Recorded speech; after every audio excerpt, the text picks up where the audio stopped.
All right, folks, you are listening to Yishai and Friends on Israel National Radio. Welcome to the show.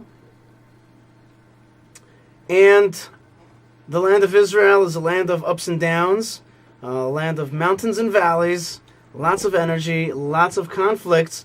And that is, of course, so that we can get to the place that we're supposed to get to, which is to, through our own free will, learn to choose God. Without him, revealing himself overtly.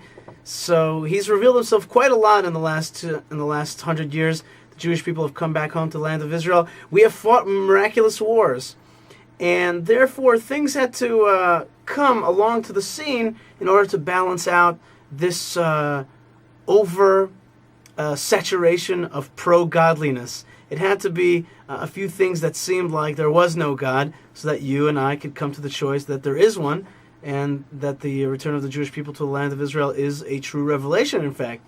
What do I mean? I mean to say that our own army, the Israeli IDF, the Tzahal, Tzva Haganah Yisrael, the army for defending the state of Israel, has been used by this army of the people, has been used by the state to evict Jews off of the land of Israel. Could you imagine a more backward scenario? Jews being kicked off their land, lands being made Judenrein by the Israeli army, and in its stead, our enemies taking over and creating terror camps. Gaza, the eviction of 2005, the disengagement, I was there, and I saw my own army being used in the most horrific of ways against the Jewish people population. That certainly is like a cataract over the miraculousness of God. And the fight for the identity of the Israeli Defense Force and of the State of Israel continues in the arena of who has a right to control the army, who has a right to tell Jewish people to kick out other Jews. Now, you know that one of the perks of the Israeli army is that we have all kinds of programs, including something called the Hesder program. The Hesder program, the word Hesder means a compromise. That's what it means. And it's a compromise between yeshiva Torah learning and between fighting units, making an army unit out of guys who are going to first learn Torah, then go to the army, then come back and learn Torah some more, all in the rubric of the army. Now the army has, of course, when I say the army, I don't mean the army wants to do these things. It is political. The political branch of our state has started utilizing, as we talked about in the disengagement, the army for its purposes to evict Jews off the land. Now, many observant, religious Jews serving in either the Hesder or other units have refused to do that, have refused to kick Jews off their land. Well, even some rabbis of these Hesder institutions, these army yeshivas, have been calling for not fulfillment of orders, insubordination of orders, so that those orders that are illegal in their minds, orders to kick Jews off their land, would not be fulfilled. Those are not defensive orders for what the army is supposed to be doing. One of those rabbis is Rabbi Eliezer Melamed, and he has stood up to the defense minister Ehud Barak and has told him, hey man, I'm going to tell my students not to follow your orders. Well, Ehud Barak has struck back, and he has made a call to say that the yeshiva, Har Bracha, yeshiva, the Hesder yeshiva at Har Bracha, Rav Eliezer Melamed's yeshiva, should be kicked out from the Hesder.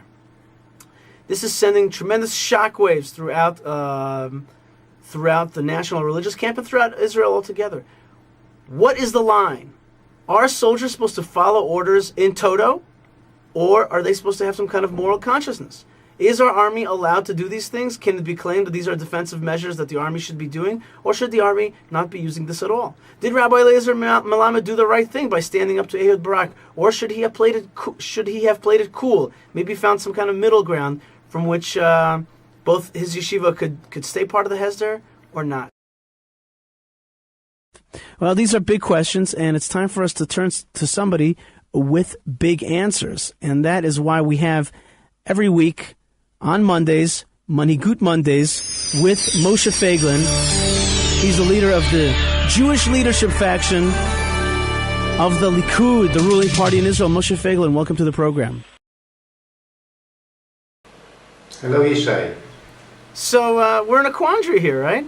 Some people say it's a great day. It's a day where we're finally, this is a little bit like a Mona, finally we're standing up to the government and telling them to stick it where the sun don't shine. We're not going to follow these sick orders. Other people say this is a great loss. This is a day where we're kind of ripping apart from the state, and where religion and state are starting to separate what we'd like to keep the same in the land of Israel. So where are you on this picture? Well, it is definitely a great opportunity to stand on our own feet. I think that in Gush Katif we got hit physically, in our physical life, our homes, our settlements, our land.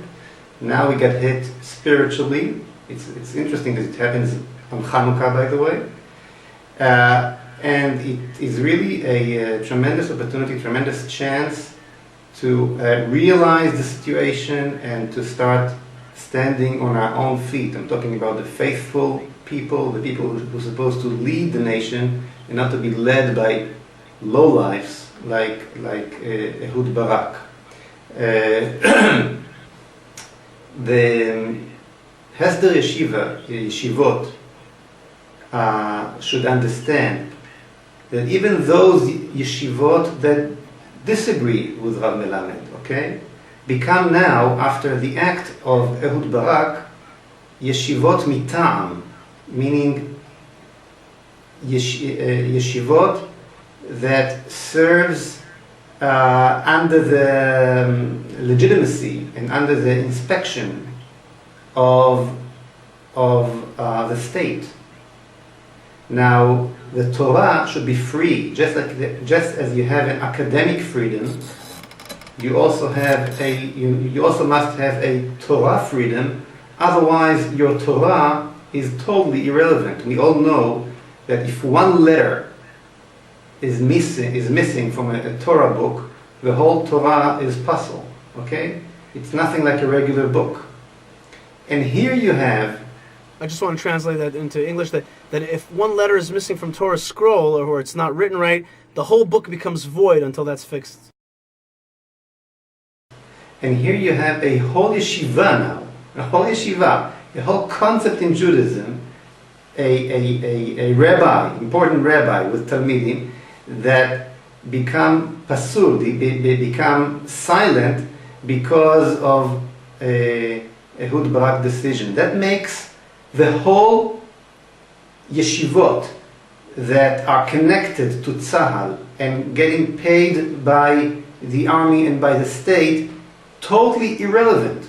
The minute that happened to one yeshiva, it means that the rest of them that keeping on functioning under the new circumstances are yeshivot that do not represent a real Torah. Even if the rabbis agreed with Ehud Barak and did not agree with Eliezer Milamed to begin with, but they functioning now under not under the freedom of thinking, of course, freedom of speech, but after the freedom not of their own conscience, the freedom that Hakadosh Baruch Hu gave them, but they're functioning under the freedom that Ehud Barak gave them, under the borders of thinking that Ehud Barak is giving them. Tomorrow, Rav Stav, for example, who's one of the more mamlachti, so to speak, yeshivot, will think differently than Ehud Barak or the chief of staff